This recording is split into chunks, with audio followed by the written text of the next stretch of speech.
Shanti, good evening to everybody who's present here and all the online viewers. So very warm evening to all of you and welcome. And we have our wonderful speaker today, Jim Dees, with an amazing topic. And the topic is the unknown power of humility. I have known Jim for a few years now, and it's my privilege and honor to introduce him because he has been on a variety of leadership roles for past 25 years in his career, and he is in a field of teaching, an educator, and right now, at present, he's a head teacher of one of our large schools in Harrow. So I have seen and worked with him in a lot of projects of Brahma Kumaris because he's been a part of the meditation center for over 30 years now, practicing meditation. So we've got a speaker who is rich with experiences, with wisdom, and also humility.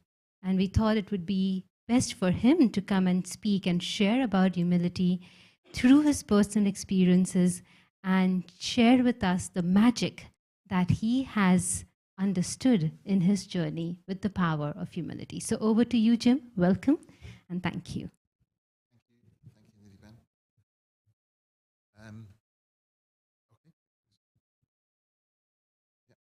Ben. Okay, welcome this evening, everyone. Thanks for coming along. And so, yeah, it's a privilege to be here with you and to talk through this really interesting topic. And so you can see on the first slide there, I've got 3 different images, and the description that we gave on the flyer, or part of the description, was that humility is like an incognito river carving a path of respect through the landscape of my life. And actually, that really illustrates the power that is in humility. We think about how powerful a river is and how it carves itself through the landscape. Humility harnesses that same power. And I was also just looking at the etymology of the word humility, so where it comes from. And so its roots are in Latin, and the word humilatis is a noun, and then the adjective that's linked to that is humilis, and that means grounded. So the closest description means to be grounded or from the earth. And this made me think of a talk I heard by Sister Genti, who's the additional administrative head of the Brahma Kumaris, where she talked about humility being like the roots of a tree. That's why I've got the trees on the screen there as well. And the roots of the tree have to go really deep to enable the tree to go strong, to grow strong, grow tall, to be able to withstand all the different types of weather that are thrown at any tree. And then as it grows into maturity, it bears fruit and bows down and itself is humble. And humility is like that because within us, humility is deep. And it has to come from a depth to give us that stability, like the tree has stability, stability in ourselves. And once we have that humility, the beauty of this as a virtue is that it enables all the other virtues that are hidden in our own inner treasure store to emerge. It's our own tree of virtues emerging. Now, actually, on the image there's a couple of other trees, that really tall ones you can see, and those are redwood trees. The paradox here I talked about this when we talked about cooperation, actually, so if you were here, you may remember, is that the roots of the redwood tree, so these are the tallest trees on the earth, are very shallow, but their strength is that they grow sideways and they realize in their own humility that they have to connect with the other trees in the forest. So they intertwine, and that's what gives them their strength. So humility is a virtue which enables us to give, and in understanding that when we give, we receive, and gives us the ability to cooperate and support each other. And it's the most endearing of human qualities. And in today's world, everything is upside down and back to front, as I'm sure um, you can appreciate. And um, humility itself is very misunderstood. Humility, people may feel, is someone who is humble is very weak, and they bow down. But actually, and as we'll explore in this talk, humility is real strength. And it brings with it a natural power internally, not power over anyone, power over the self. So if we go to the next image, there's a lovely little story that I'd like to share that kind of illustrates this, and it's a story of the Buddha. You can see here the Buddha sat under his favorite tree, taking time to contemplate, think about how he can be the best person he can be, meditating on the qualities. And a man approaches him, a man who's very angry with the Buddha. I'm not sure the reason why, but he's very angry. And he starts calling him lots of names. The Buddha doesn't respond. He sits still, he stays calm, he doesn't respond. 20 minutes pass, 30 minutes pass, and actually this man gets angrier, begins to stamp his feet. His face is turning red, and he's shouting even worse insults at the Buddha.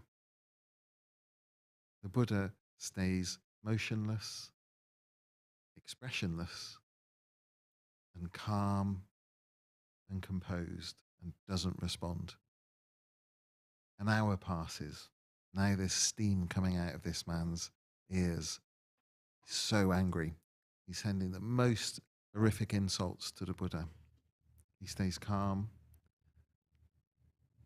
And then a few more minutes pass, and the Buddha looks up and he says, "Can I ask you a question?" And the man is a bit taken aback at this and sort of goes, "Oh, yeah, all right then." And the Buddha says, "So what happens if someone gives you something but you don't accept it?"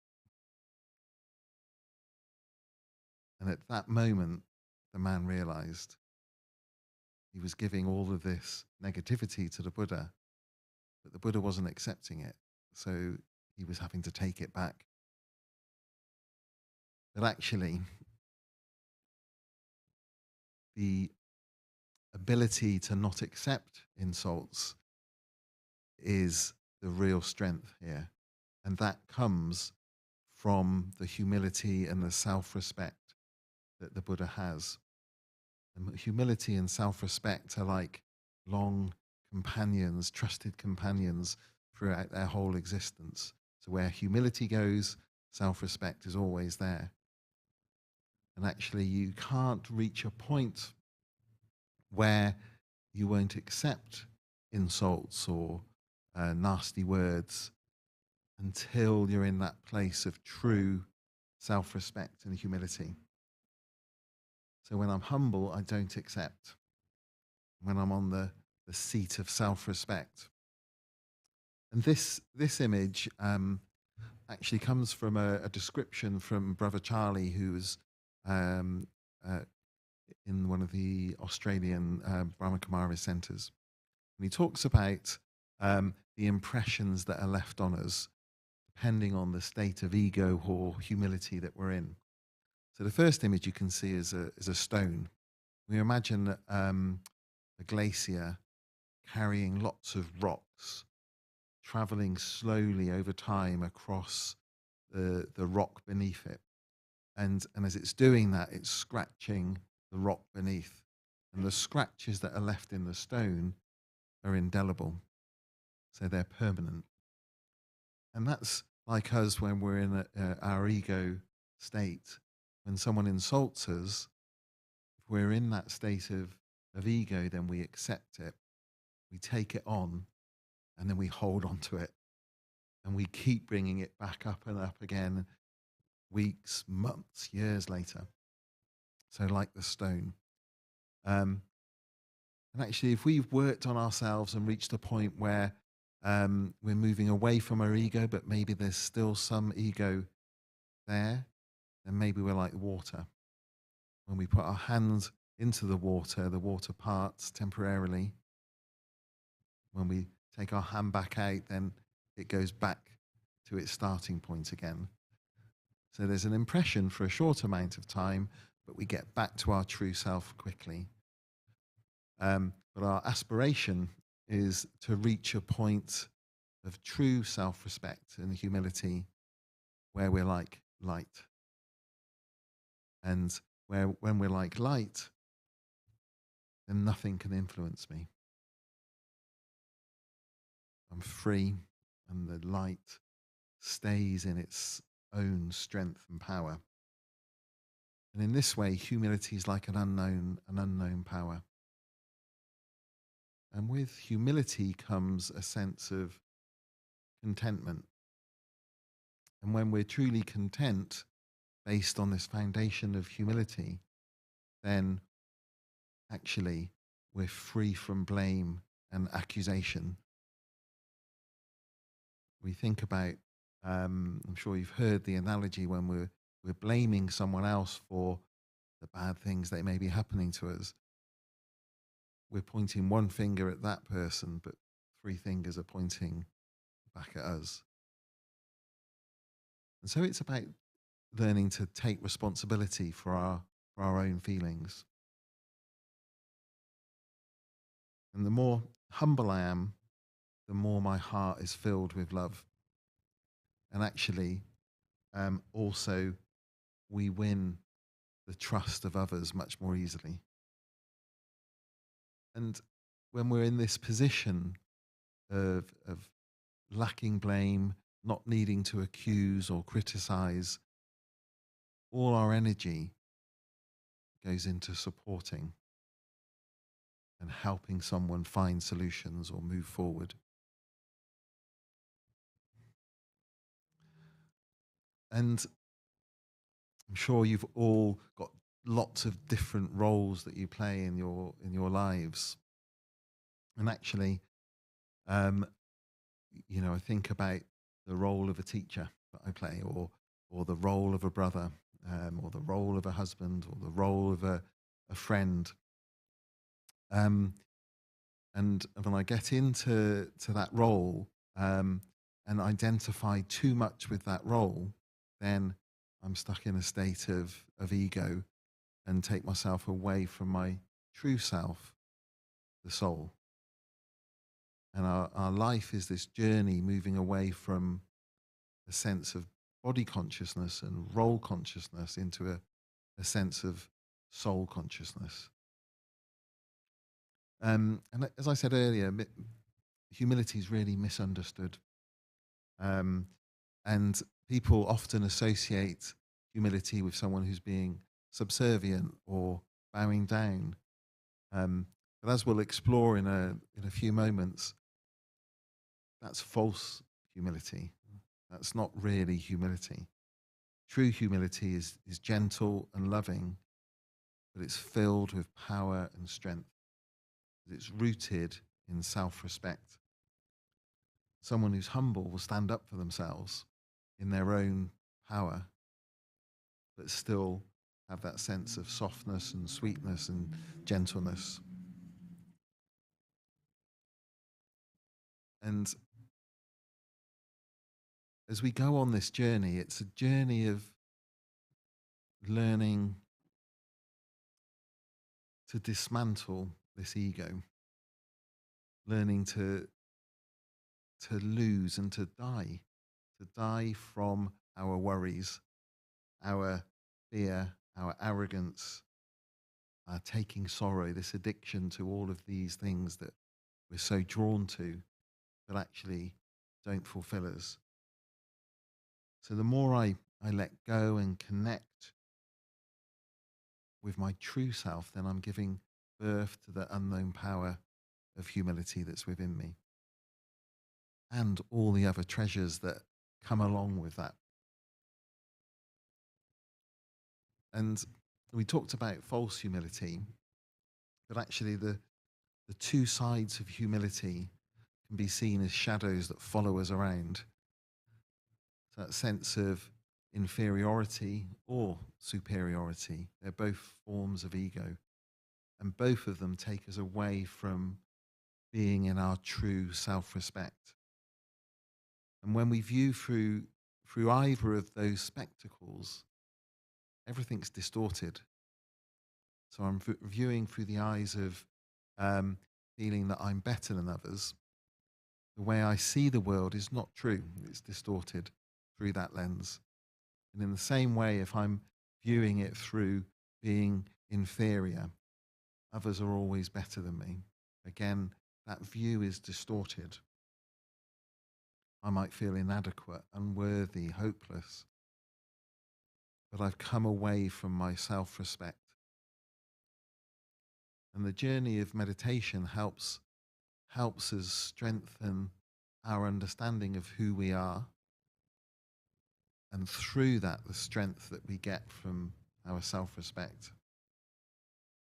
And the shadow, whichever shadow it may be, of inferiority or superiority, begins to lessen. Because these shadows are suppressing the beauty that's inside, the true depth of our beauty, this immense treasure store that we all hold inside us. It's incredible once you start to discover these treasures inside. And so living in a state of self-respect is living with humility.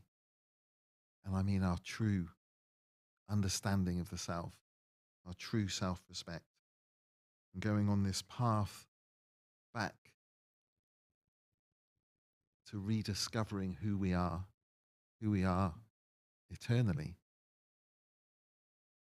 And actually that's where I heard our sister Denise, who was based in America, and I think she's now in France, said humility is authenticity, because it only comes when we're connected to our true authentic self.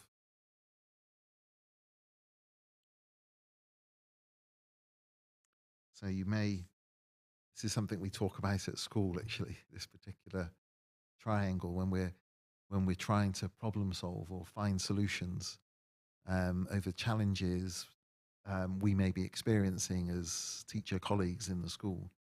Um, and it's so easy to get stuck into one of these roles. And again, we're getting pulled out of our self-respect. So maybe we're the victim. So everything's really challenging. My work's getting on top of me. That behavior is really difficult.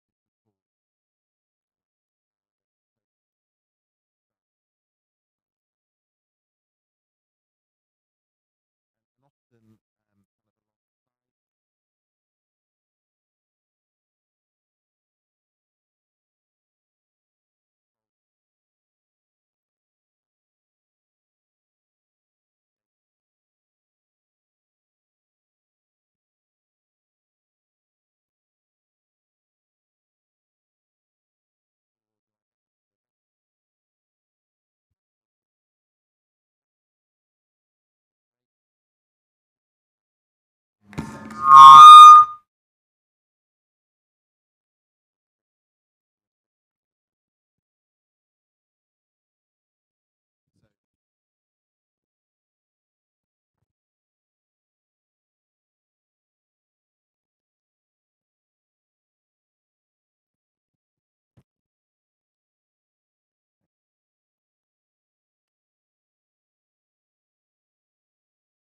So when we're in any of these three roles, we're unable to find the solutions that we need because we're perpetuating whatever challenges that we have within these roles.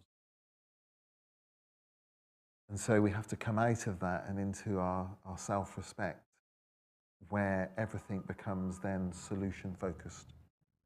We're trying to find the way forward and to find the solution. So let's not get caught in the drama triangle.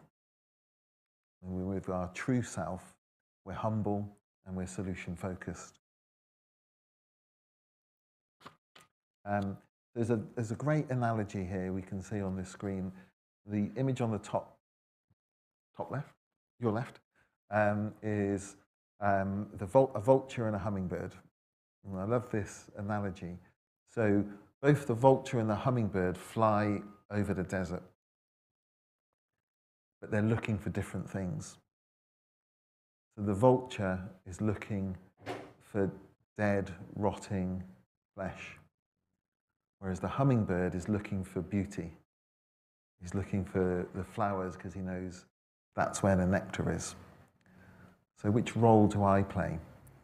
And when we're in our self-respect, we much more naturally look to see the qualities in others and hold them with the highest possible vision. And you can see that image of the two wolves. So there's an old grandfather who is talking to his grandson saying, there are two wolves inside of us. The first one is criticism, blaming, self-pity, resentment, inferiority, superiority, arrogance. Whereas the second wolf is love, peace, compassion, respect, gentleness, generosity. And the small grandson looks up and says, well, which wolf wins? Because these two wolves are battling inside of me. Which wolf wins? And the wise granddad says, the wolf that you feed.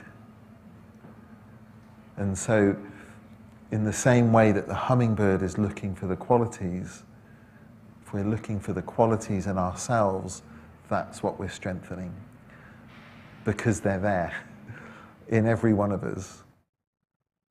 Covered by the shadows sometimes, but they're all there. And through meditation, we uncover slowly, bit by bit, each of those unique, special qualities that we all hold. And there's also an image there of a judge and a judge, sorry, yeah. And I think it's a lawyer with the judge. So this I heard was something that Mama, who's on the wall over here, so next to Brahma Baba, used to give us an example. We're very quick to judge others for their actions, but also we're also great at being a lawyer when defending our own actions. So actually, we sometimes need to flip those roles. So we're being far too critical of others rather than actually taking time to really examine the self. And we forget the innate, beautiful nature of every single person. And in the world outside, in today's world, as I said, everything's upside down and back to front, and people have lost that understanding of the true self. And the story, you've heard of the story of the Lord of the Flies. So it's a story, it's a fiction story where some children were left marooned on an island. And the story goes that left to their own devices, everything went all completely wrong, and they became really nasty to each other, and it was a really bad ending. And so, you know, people took this story as a reflection of human nature. But actually, there was a real Lord of the Flies, and the story's very different. So I think it was a group of students from the island of Tonga in the Pacific who set off on a boat when they shouldn't have done, and then there was a storm that took over and they were left marooned on an island in the middle of the Pacific. And they were there for a year until they were finally discovered. But actually, when they were discovered, what the discovery learnt was that they had been full of cooperation, love, support, organisation, and they'd set up a whole system to support and look after each other. So the truth of our human nature is in the real Lord of the Flies, not the fictional one. And actually, those qualities we can all find. And the foundation of all of our virtues is humility and sitting on the seat of self-respect. And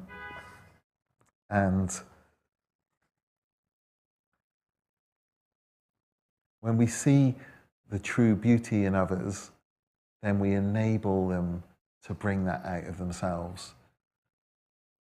This quote here, I'll come to in a moment, but the example that's often linked to this quote by a man called Viktor Frankl, and he was a Holocaust survivor.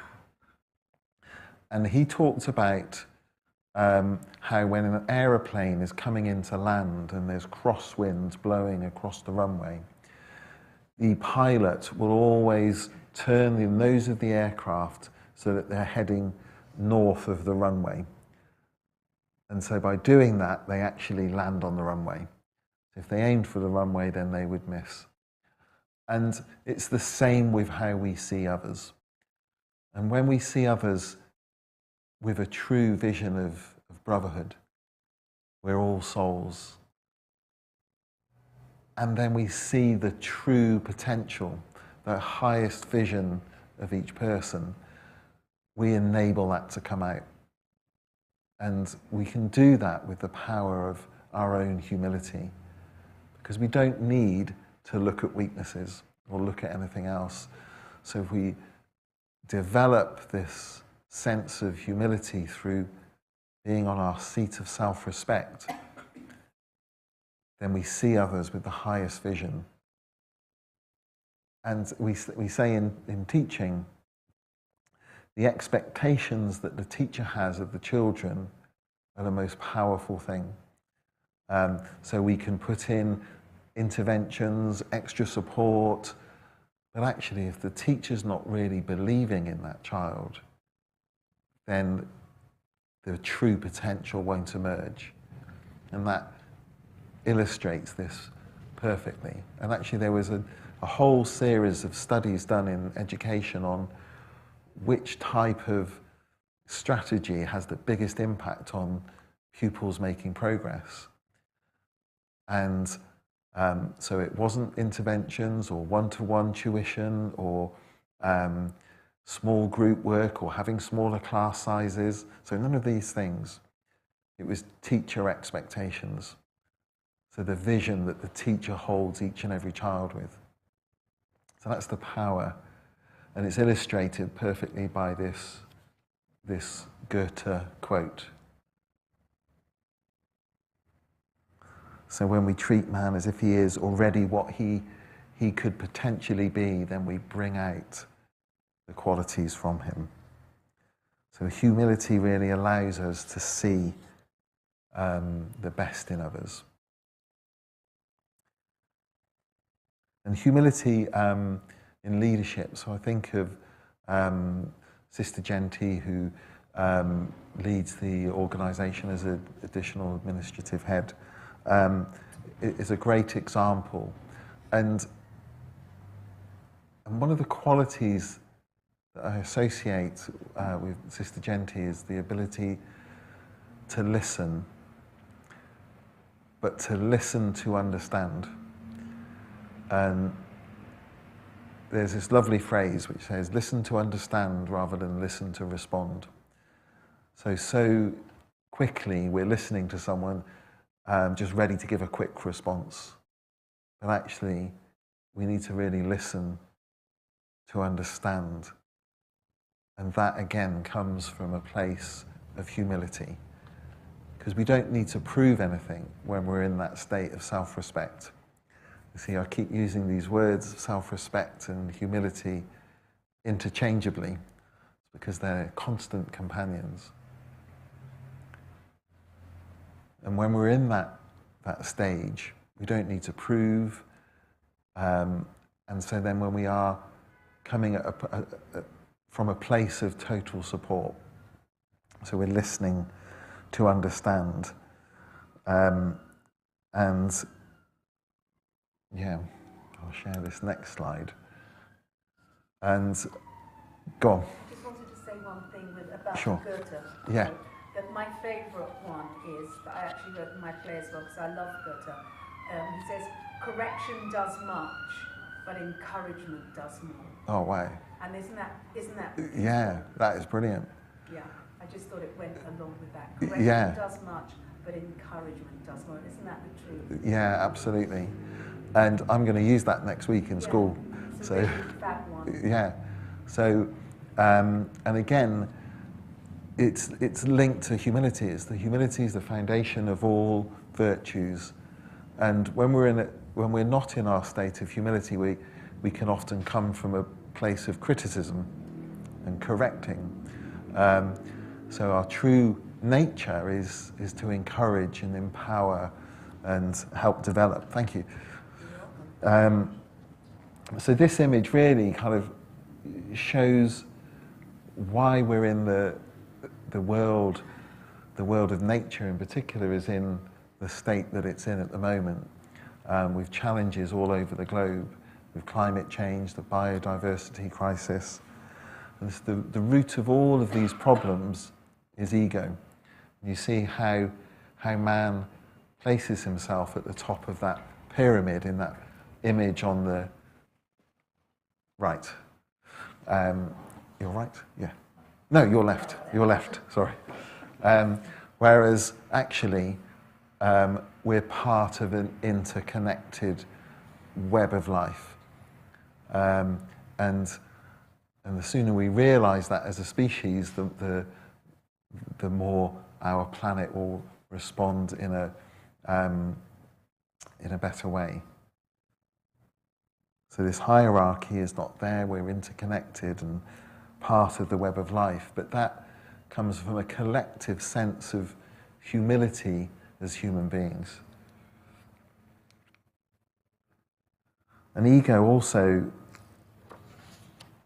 poses a barrier to cooperating.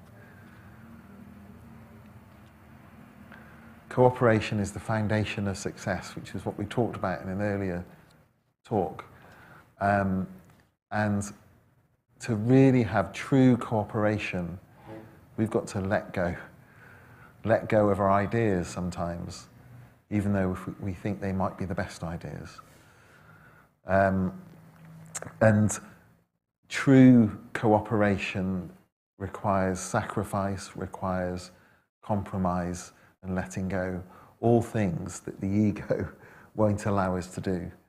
Because the ego can become very toxic in our lives, and we cling on to it because we're familiar and it provides that sense of security, but actually it's leading us down a path of loss and misery. And when we come into true humility and self-respect, then we can listen, we can share our opinions with conviction, but listen to understand, is the point we made earlier. And there's a great phrase that we hear frequently in the Brahma Kumaris, and it's the perfect depiction of self-respect and humility, and that is the ability to be the master and the child. So when we need to share our opinion, we're in our self-respect and our humility, and we share it with the confidence and conviction with which we hold it. But then actually we need to listen, because there's often a much better idea out there. And sometimes together, when ideas combine, you get the best solution. And that's why cooperation is the foundation of success, and humility is the doorway to cooperation. And ego provides the barrier. So it all comes back to the truth of who I am. Our ego is like this huge weight that we carry around with us, whether it's the ego of superiority or inferiority. It slows us down, it weighs us down, it prevents us from flying. And the journey of a spiritual life is the journey, as I said earlier, of learning to dismantle the ego, learning to connect with the true self, the soul, and learning, once we connect with ourselves, with the Supreme Soul, with God, and drawing power from that connection. And it strengthens our place with who we really are. So humility is our natural state. Ego is a conditioned state. And we're a spiritual being playing a whole wide range of roles, putting on different masks and costumes at different times in our lives. But actually the stability of knowing who I am, the soul, enables me to strengthen and come from a place of strength as in my self-respect and with humility.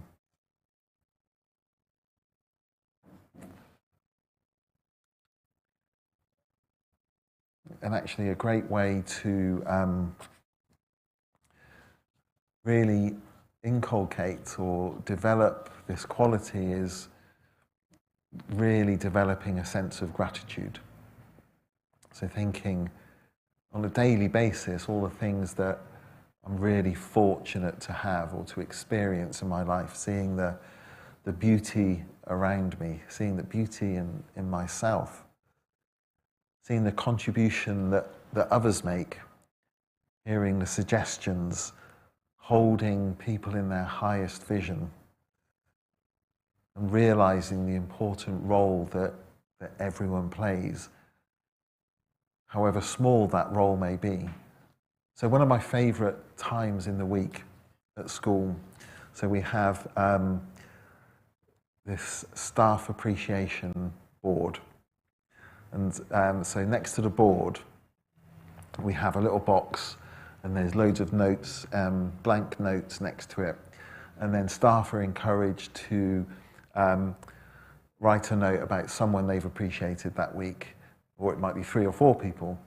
And so every Monday morning, I collect them, and then in the breakfast meeting we have as staff, we pick one out and we give a box of Smarties to that person. But actually I take time then to read all of these notes of appreciation. And what people are doing when they're doing that is we're trying to have that mindset of being the hummingbird that we mentioned earlier, seeing the beauty and the contribution of others around us, and showing gratitude for the small, sometimes large, sometimes small role that they play in supporting each of us in our lives, or in this context, in our workplace. And it's just my favourite moment in the week when I'm reading all of these notes of appreciation that everyone's giving, and then we stick them all up on the board, and they stay up on the board for the week for everyone to see. But it's a deliberate attempt to develop a mindset of being like the hummingbird, of seeing the qualities in others.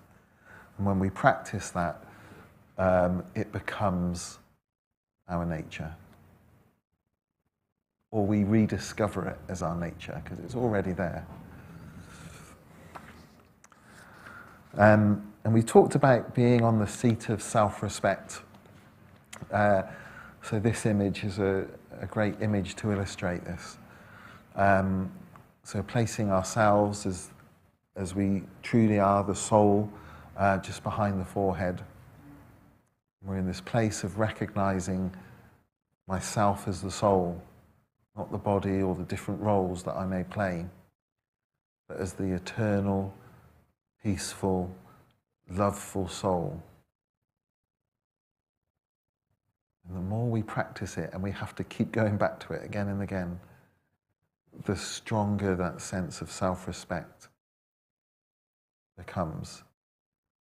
And we'll sometimes maybe get pulled, our mind may get pulled into criticizing or to feeling superior, or it may get pulled the other way, feeling sad or even angry. That's why we need to constantly remind ourselves to come back to that place and sit on our seat of self-respect. And that's that seat of awareness of our true self.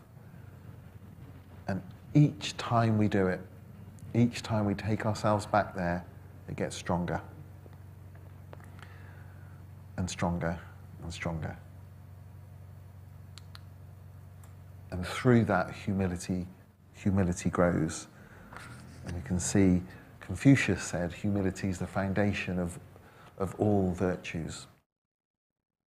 You can see here, and I'm sure you can see the connection between humility and some of the other virtues mentioned here. Because when we strengthen our self-respect, humility, as we said, is the constant companion. And the shadows begin to fade away, and the true beauty that's inside begins to emerge. That fog lifts, and the treasure store of qualities that we have inside is revealed. And with humility, there comes sweetness, the natural appreciation of others' qualities, a sense of responsibility. So yeah, I need to step up and do this and take the step to take action. Love emerges in our heart, and we win the hearts of others. Cooperation is enabled by humility. Encouragement, like Goethe said, and what was that last one? Gentleness. So our journey of discovering the hidden power, the unknown power of humility is this journey inside, our inner journey, rediscovering our third eye, and the journey from body consciousness to soul consciousness, and dismantling our ego and finding those long-lost companions of humility and self-respect. And our treasure store of all the other virtues begins to strengthen and emerge.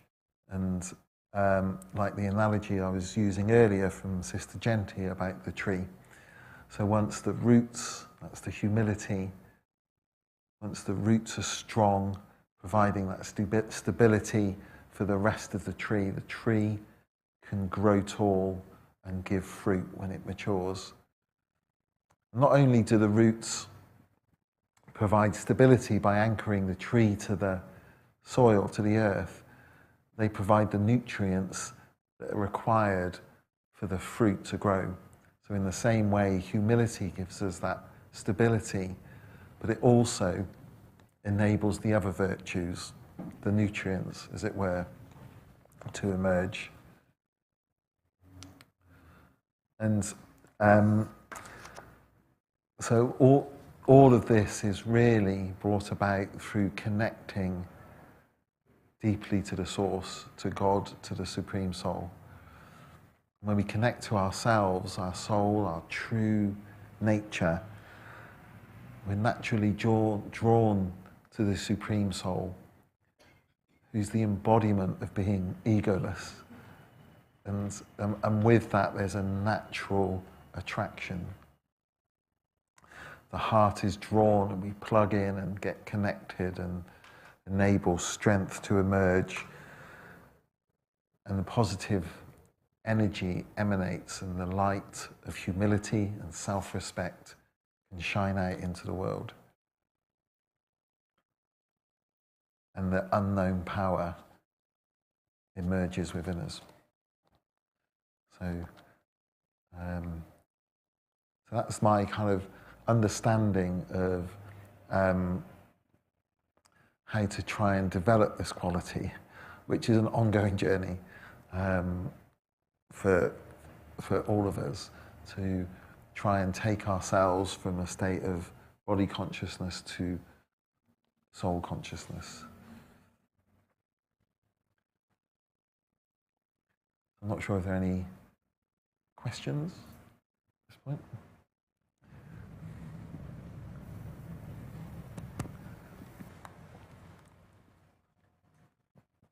I don't know. It's not really. Patty. It's not a question. Thank you. It's not a question. I think there was some sort of humility involved, maybe with the kids, but as you were talking and all this, in the other circle, the Confucius one, I was thinking about when I was teaching 5 to 11-year-olds after schools club. I did it for about a year or so, 18 months, and they were 5 to 11. And, they can be quite obnoxious. They can be spiteful, young kids, but they can also be wonderful. And when I did a drama class, and I told everybody that, we had to be respectful of everybody else. We had to appreciate that everybody got up and was performing and trying something. We applauded them when they worked in groups. They listened to each other and they, helped each other, and that they were all wonderful and creative beings. And it was extraordinary that from this, some of the kids who were obviously much more gregarious than others ended up giving, maybe that is a form of humility, in a way to the ones that were quieter. And I had kids that parents were coming up saying, my daughter wants to read at assembly. Another daughter said she's been writing poetry for ages and wants to read it to people. And I felt it was these children encouraging each other and respecting each other, all those qualities that you said. Yeah. And maybe without even realizing it, letting their own ego go down. But they were all kind of humble together to create something. And so all those qualities were emerging. All those qualities came up, and so the ones that were lesser became greater. So that's amazing. It's, I don't know if that's a sort of a form of humility, but I felt that that's what some of the I think the louder kids were doing. Yeah, I think that's what you're describing. And it's amazing having the fortune to work with children, and kind of there's amazing moments every single day across the school with, and they say, young children and older people are actually the closest to humility of any age group. But actually it's a journey we can all go on to strengthen what's naturally within us anyway. It's stuck there. I think it's okay. There's one question. You mentioned about self-respect, and you also mentioned about ego. Yeah. So how do you differentiate between ego and self-respect? Because self-respect could often be, or ego could often be misunderstood or misinterpreted as self-respect. Yeah. So there's a thin line there. Could you explain that? So, so my understanding is, when it tips over into ego in that sense is where we're feeling a sense of superiority, that we're seeing ourselves as better or more important than others. Whereas true self-respect, we are confident in ourselves, we have belief in ourselves at our very core, but not at the expense of others. And so that true self-respect is really understanding all of the qualities that I do have, recognizing that, knowing that deeply, and believing that, but using that to emerge the other qualities that enable me to be supportive. Whereas ego, I can easily feel superior or critical. Say again? Reactive. And reactive, yeah. Yeah. How do you practice from body consciousness to soul consciousness on a daily basis? If you can share your experience. Yes, thank you. So, I mean, daily kind of meditation early in the morning is a time to fill the self with strength for the rest of the day. So that's the first step. So developing that discipline of finding time for the self first thing in the morning. And through that, then there's strength through the rest of the day. And then it's regular reminders to remind myself that I'm a soul, and when I'm looking at someone, that they're a soul. So it's a continual journey. And knowing that the person in front of me is much more than just the role. And actually also knowing that the true qualities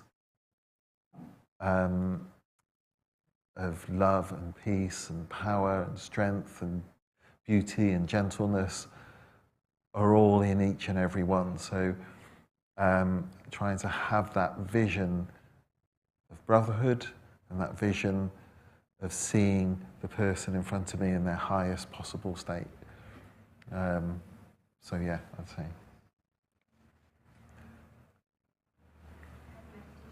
Okay, so we'll have a little meditation now. So we'll take time. Okay.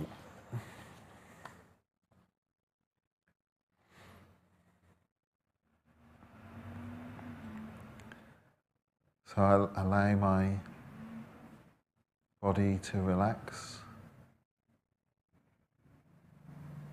Feel my shoulders relaxing.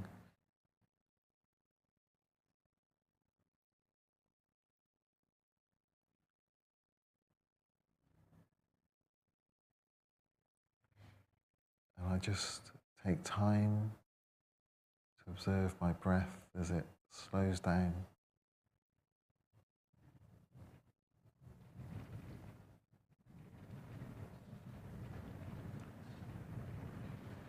And I picture a tiny, sparkling star just behind the forehead. This beautiful, shining star sending out rays of light.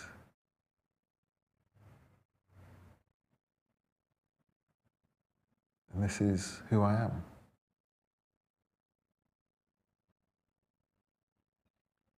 And I feel the light of peace,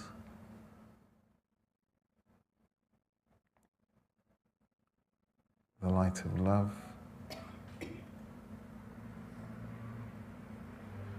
and I know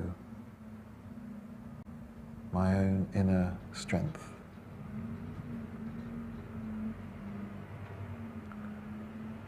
And my own inner belief.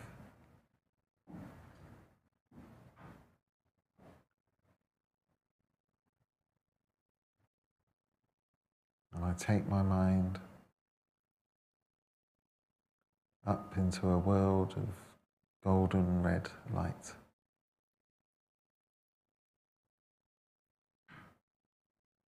A world of total silence.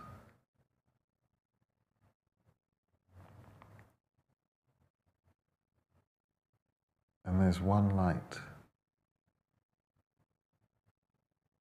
an incredibly bright, powerful light, radiating rays of love and peace that surround me.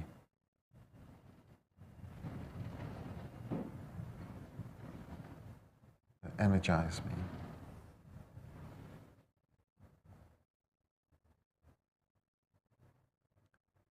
That remind me who I am. I, the soul,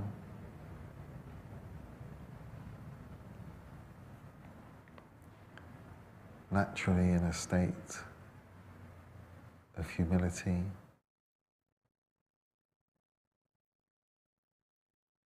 but knowing the true power, inner power that comes with that.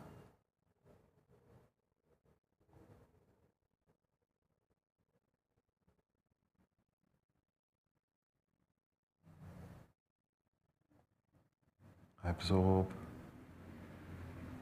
the rays of love from the Supreme Soul.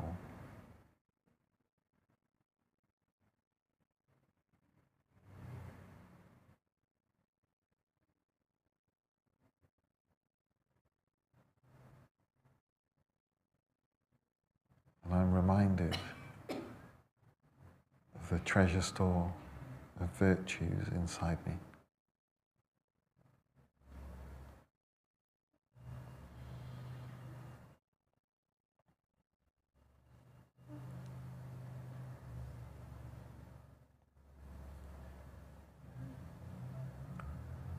Slowly come back down to the body, but I'm reminded that I'm a soul. This body is my vehicle.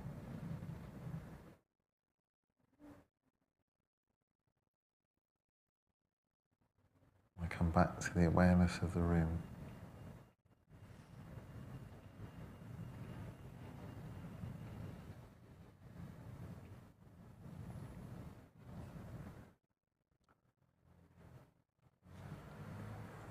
Om Shanti.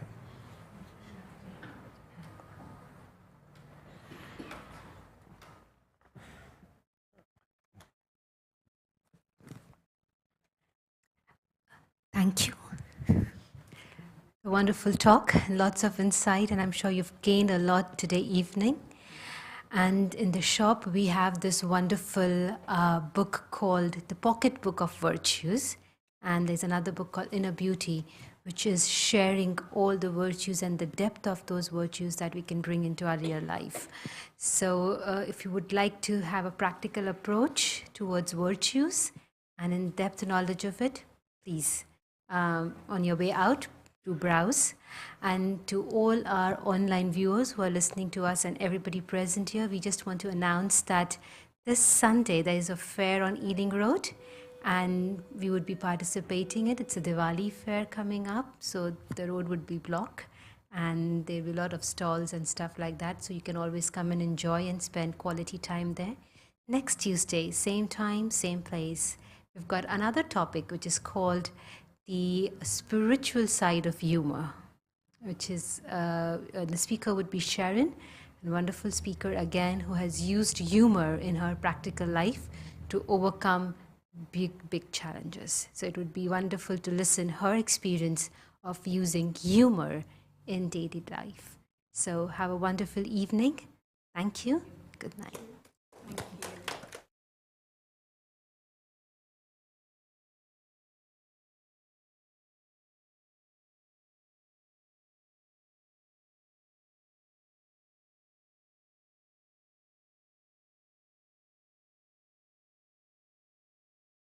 you.